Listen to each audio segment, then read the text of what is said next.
ही आहे छत्रपती संभाजीनगर येथील बाल विकास जनकल्याण व सांस्कृतिक सेवाभावी शिक्षण प्रसारक मंडळ संचलित N2 येथील वरद विद्या मंदिर व राजहंस माध्यमिक विद्यालय हिरव्यागार परिसरात असलेली ही शाळा। या शाळेतील प्रत्येक झाडावर आपणाला लटकलेले दिसते ते मातीचे 2 भांडे। 8वीच्या विद्यार्थ्याकडून एका मातीच्या भांड्यात अन्नधान्य तर दुसऱ्या मातीच्या भांड्यात पाणी दररोज टाकले जाते। विशेष म्हणजे चिमण्या अन्न खाऊन पाणी देखील पितात हे वास्तव आहे। ही सत्यता कोणीच नाकारू शकत नाही। आमच्या कॅमेऱ्याने ही प्रत्यक्ष टिपलेली छायाचित्रे आपण भेट दिल्यानंतर शाळेत आल्यानंतर आपल्याला देखील चिमण्यांची चिवचिवाट ऐकायला मिळेल। 8वीचे विद्यार्थी शाळेच्या मध्यंतरीच्या काळात देखील त्यात पाणी व अन्नधान्य आणि डब्यातील खाऊ टाकतात। तसेच शाळा सुटल्यानंतर घरी जातेवेळेस देखील परत त्या भांड्यातील पाणी व धान्य आहे की नाही हे नियमितपणे बघतात। या अनोख्या उपक्रमामुळे पक्षी आणि प्राणी थंडगार पाणी पिऊ शकतात। 8वीच्या विद्यार्थ्यामुळे शाळेच्या परिसरात चिमण्यांची चिवचिवाट तर पाहायला मिळतेच। 8वीच्या विद्यार्थ्यांना सूर्या 20 मराठीकडून लाख लाख सलाम। मी अनिशा पवार। आम्ही 8वीच्या वर्षातील सुरुवातीला आम्ही झाडे लावा झाडे जगवा म्हणजे सासे होरई एकम हा उपक्रम राबवला होता। या उपक्रमाअंतर्गत आम्ही शाळेला 150 झाडे भेट दिली होती आणि तसेच मॅडम श्रीमती कांचन चव्हाण मॅडम यांनी विविध ठिकाणी झाडे लावण्याचा प्रयत्न केला आणि तसेच आम्ही घरीसुद्धा 2 झाडे लावलेली आहेत आणि त्यांची संगोपन करतच असतो। आणि दुसरा उपक्रम पक्ष्यांची चिवचिवाट मनुष्याच्या आयुष्याची पहाट हा उपक्रम राबवला। या उपक्रमाअंतर्गत आम्ही शाळेच्या परिसरातील सर्व झाडांवर मातीची मडकी लावून त्यात पक्ष्यांसाठी पिण्यासाठी पाणी व खाण्यासाठी धान्य ठेवलेले आहे आणि मध्यांतराच्या सुट्टीत आम्ही त्यात धान्य व पाणी टाकत असतो आणि ते पक्षी दाणे खात असतात, पाणी पित असतात, आम्ही हे बघतच आहोत। माझं नाव जेसिका संदीप राठोड। आम्ही आमच्या शाळेत एक उपक्रम राबवत आहोत की ज्यामध्ये आम्ही पक्ष्यांसाठी पाणी आणि अन्न आणि पाणी ठेवत आहे। त्यामध्ये आम्हाला आमच्या मॅडमची आमची अशी चर्चा झाली की निसर्ग आपल्याला काहीतरी देतो आणि आपणही निसर्गाला काहीतरी दिलं पाहिजे। म्हणजेच निसर्ग आपल्याला विविध झाडांपासून विविध गोष्टी देतो। त्याचप्रकारे आम्ही मग पक्ष्यांसाठी काहीतरी केलं। म्हणजे आम्हाला आमच्या टीचरने सांगितलं की जे माठा असतात त्या माठामध्ये आपण पाणी व अन्न ठेवू शकतो आणि ते झाडाला लावू शकतो। त्याप्रकारे आम्ही विकत माठा आणलेच, पण टीचरनी आणि आमचं बोलणं झालं की म्हणे जे तुटलेले माठ असतात आपल्या घरचे त्यामध्येही आपण पाणी आणि अन्न ठेवून ते झाडाला लावू शकतो। ज्या प्रकारे उन्हाळ्यामध्ये आपल्याला वाटतं की थंड पाणी भेटावं, त्याचप्रकारे पक्ष्यांनाही वाटतं की थंड पाणी आपल्याला भेटावं किंवा आपल्याला ते पिण्यासाठी असं।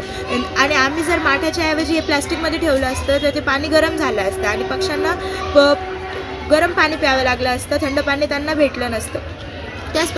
आणि आमच्या या 8वीच्या वर्गाच्या उपक्रमाची सुरुवात ही सासे होरई एकम चलो पेड़ लगाते हम या उपक्रमाने झाली। यामध्ये आम्ही शाळेला 150 झाडं तर भेट दिलीच, पण आमच्या मॅडम श्रीमती चव्हाण मॅडम यांनी विविध ठिकाणी जसं मंदिर, दवाखाना, आश्रम इत्यादी ठिकाणी स्वखर्चाने त्यांनी झाडे लावली व आम्ही आमच्या घरी प्रत्येकी 2 झाडे लावून त्याचे संगोपन केले।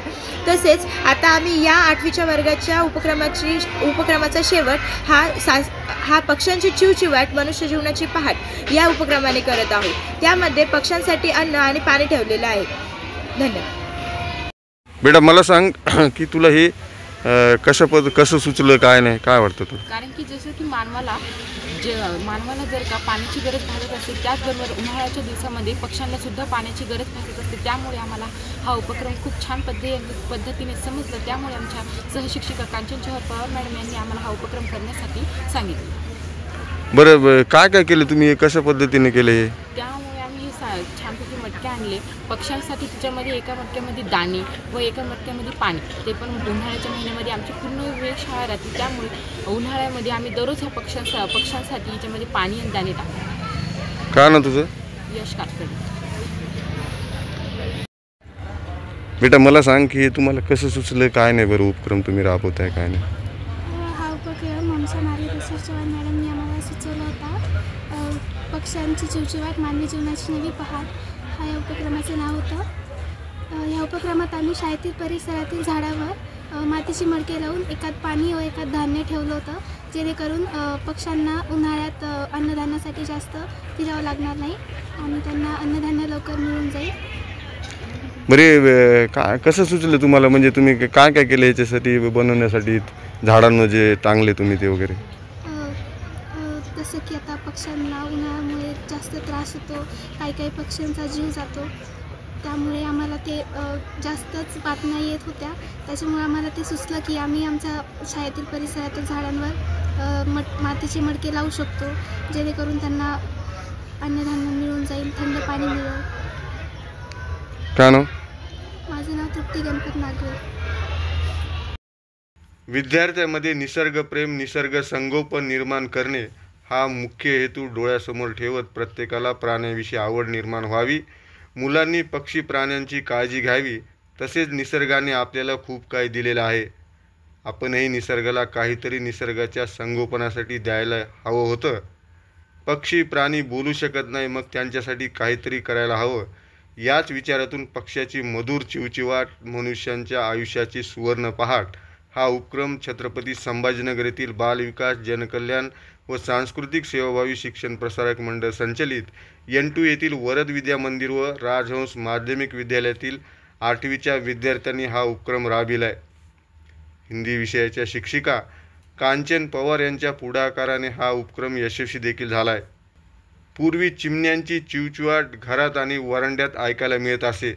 ग्रामीण भागात तर झाडावर सकाळ आणि सायंकाळच्या वेळी चिवचिवाट ऐकायला मिळायची. लहान मुलांची तर चिमण्यांची चांगलीच गट्टी जमायची. पण मोबाईलचे युग आले आणि चिवचिवाट बंदच झाली हो. कारण ग्रामीण आणि शहरी भागात मोबाईलचे टावर बसलेत. रेडिएशनमुळे चिमण्यांची अंडी घालणे आणि अंडी उबवण्याचे प्रमाण कमी झाले. परंतु छत्रपती संभाजीनगर येथील बालविकास, जनकल्याण व सांस्कृतिक सेवाभावी शिक्षण प्रसारक मंडळ संचलित N2 येथील वरद विद्या मंदिर व राजहंस माध्यमिक विद्यालयातील 8वीच्या विद्यार्थ्यांनी पक्ष्याची मधुर चिवचिवाट, मनुष्यांच्या आयुष्याची सुवर्ण पहाट हा उपक्रम राबविल्याने चिमण्यांची चिवचिवाट तर पाहायला मिळते, शिवाय चिमणी संवर्धन या शाळकरी विद्यार्थ्याकडून होते हेही तितकेच खरे. आंतरराष्ट्रीय जागतिक चिमणी दिनांच्या कोटी कोटी शुभेच्छा. Bureau report, Surya 20 Marathi. नमस्ते, मी कांचन चव्हाण पवार, वरद विद्या मंदिर या शाळेत शिक्षिका या पदावर कार्यरत आहे. जसं की तुम्ही सगळं बघता की शिक्षिका या नात्याने आपण किंवा शिक्षक जे कोणी असतात त्यांनी विद्यार्थ्यांच्या मनामध्ये निसर्गप्रेम, निसर्ग संगोपन याची भावना तयार करणं खूप गरजेचं आहे. मग याच विचारामध्ये येता 8वीची वर्ग शिक्षिका या नात्याने मला असं वाटलं की वर्षाची सुरुवात कोणत्या उपक्रमाने करायला हवी. तर मग मला त्या अंतर्गत असं वाटलं की हिंदीचे शिक्षक असल्या नात्याने मी सासे होरी हे कम चलो 2 पेड़ लगाते ना हा उपक्रम आम्ही हाती घेतला. त्याच्यामध्ये मुलांच्या मनामध्ये झाडे लावा, झाडे जगवा हा विचार त्यांच्या मनात टाकला.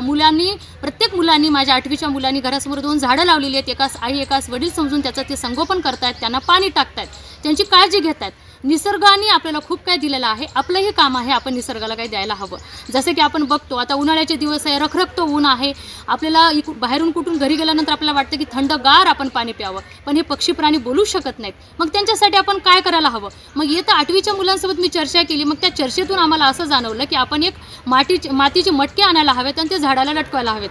मातीच्या मटक्यामध्ये पाणी टाकलं तर ते पाणी थंड राहील, पक्षी ते पाणी पितील. आणि मग आम्ही त्या उपक्रमामध्ये पक्षाची चिवचिवाट, आपल्या आयुष्याची पहाट असा ह्या उपक्रमाला नाव दिलं. मुलं मध्यंतरीच्या सुट्टीमध्ये जेवण झाल्यानंतर त्या मटक्यात पाणी टाकतात, धान्य टाकतात, त्याची काळजी घेतात. आणि हे चित्र बघून फार छान वाटतं. खारुताई येते, ती छान धान्य खाते, पाणी पिते. आणि मुलं जेव्हा हे चित्र बघतात तेव्हा मुलं खूप खुश होतात. आणि ह्या उपक्रमातून एवढं साध्य झालेलं आहे की आपण जे मुख्य प्राणी आहेत, पक्षी आहेत, त्याच्याबद्दल आपली भावना ही खूप पॉझिटिव्ह असली पाहिजे. त्यांचाही आपण विचार करायला हवा. आणि हा उपक्रम राबवताना मला फार आनंद वाटत आहे, कारण माझे सगळे मुलं आता निसर्गावर प्रेम करतायत, त्यांचं संगोपन करतात आणि पक्ष्यांविषयी त्यांचं जे प्रेम आहे ते वाढत चाललेलं आहे. हे पाहून मला खूप छान वाटते. शिक्षिका नात्याने हे चित्र पाहणं म्हणजे माझ्यासाठी खरंच एक पाऊल जे मी टाकलं ह्या माध्यमातून त्या पाऊलला यश भेटलं असं मला वाटते. धन्यवाद.